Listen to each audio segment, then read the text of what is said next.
Hey everybody, this is JDGaming. Happy Friday, and welcome back to another episode of 4 Fun Facts in Yu-Gi-Oh! The show where we discuss just that, and hopefully learn something new along the way. You may have heard the terms Duelist League and Hobby League, or even seen some of the promotional cards. Surprisingly, these more casual tournaments have had a relatively complex history.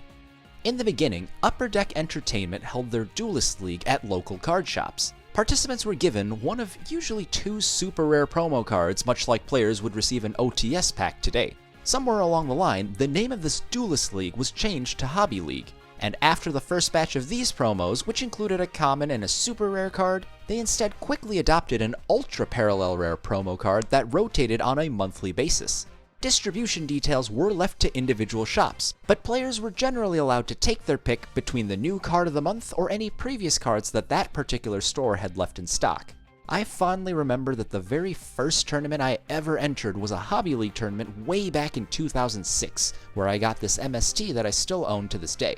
The cards would eventually evolve from this fairly standard ultra parallel rare to a more generally rainbow ultra rare without a distinct parallel pattern, as you can see on this Neo-Spacian Grand Mole. I explained in the last episode that Upper Deck Entertainment was banished to the Shadow Realm around 2009 for counterfeiting cards. As a result, Konami took back and adapted the Duelist League series as more of an introductory event for younger, newer players at locations like Toys R Us and Books A Million. This time, the pool of promotional cards was greatly increased and consisted of only rare cards whose names were printed in various colors, much like what we've recently started seeing in sets like Legendary Duelists Season 1 and Dragons of Legend, the Complete series. Due to the timing of the change in distribution rights, the sequence of promos goes sequentially through UDE's DL1 through DL9, a DL10 still under UDE, then Konami's DL09, and so on to match the year the reboot released in.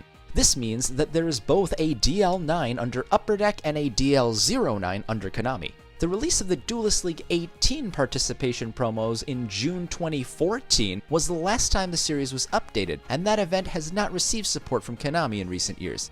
Another blast from the past is the McDonald's promotions. This came in 2 waves, once in the classic Duel Monsters era back in December 2002, and again in the GX era in December 2006. The original Mighty Kids meals each came with not only 2 of 15 promo cards, but 1 of 3 bonus CDs. The disc itself was housed in a cardboard case featuring Yu-Gi, 𝕮𝖊𝖓, or Pegasus, and had content very commonly seen as early 2000s DVD bonuses. In addition, they each included 1 preview song from the 4Kids TV album, Yu-Gi-Oh! Music to Duel By. The full release was basically a combination of an OST from the dubbed anime and some cheesy original songs about dueling. The second wave of promotions didn't include any bangers, but it did cause waves nonetheless. This is because Upper Deck made an error and released some of the common cards from the McDonald's promotion in the Elemental Energy core set. This required clarification that the cards were not legal for tournament use until they were properly released, though why anyone would want to try using any of these competitively is beyond me.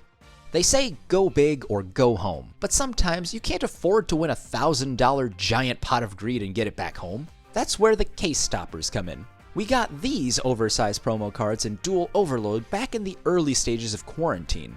While this particular batch was interesting because it favored the black and white manga aesthetic, probably to save ink on mass production more than anything else, honestly, this wasn't the first batch of such cards released. They are often called case stoppers because they did just that, topped cases of booster boxes and other products as a special bonus. Particularly during and after the 5Ds era, case stoppers were available as an extra incentive to stores and other large purchasers in the game. They obviously aren't legal for play, but they make amazing additions to any serious collection. The last time we got real colored case toppers like this was actually back in these value boxes at big box stores like Target. Cards like Mecha Phantom Beast Dracosack and Number 39 Utopia got oversized upgrades in the Xyz era, and just a few years back we got larger versions of Blue Eyes White Dragon and Dark Magician in the 𝕮𝖊𝖓 and Yu-Gi collectible boxes. While it hasn't happened in the TCG quite yet, the OCG has released foil versions of these toppers in various products available to anyone who wants to buy them, and I'd very much like to see that happen here one day.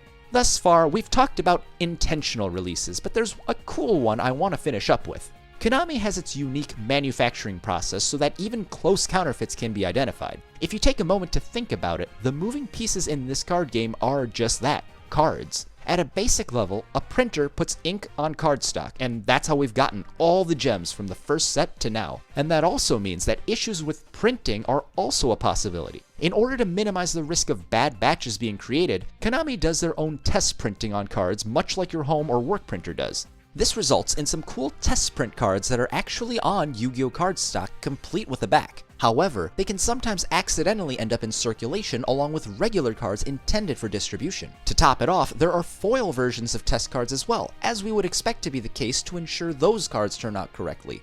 Because they aren't official inclusions, if you're lucky enough to pull one, you've technically gotten something rarer than a Starlight. And there you have it. Let me know which of these 4 fun facts was your favorite down below, and I'll see you guys next week with 4 more. That's it for now, but feel free to grab one of these videos on your way out. If you really enjoyed what you saw today, remember to subscribe to JD Gaming for more Yu-Gi-Oh! Videos. Thanks guys, this is JD Gaming, hope you guys enjoyed as always, and I'll see you guys next time.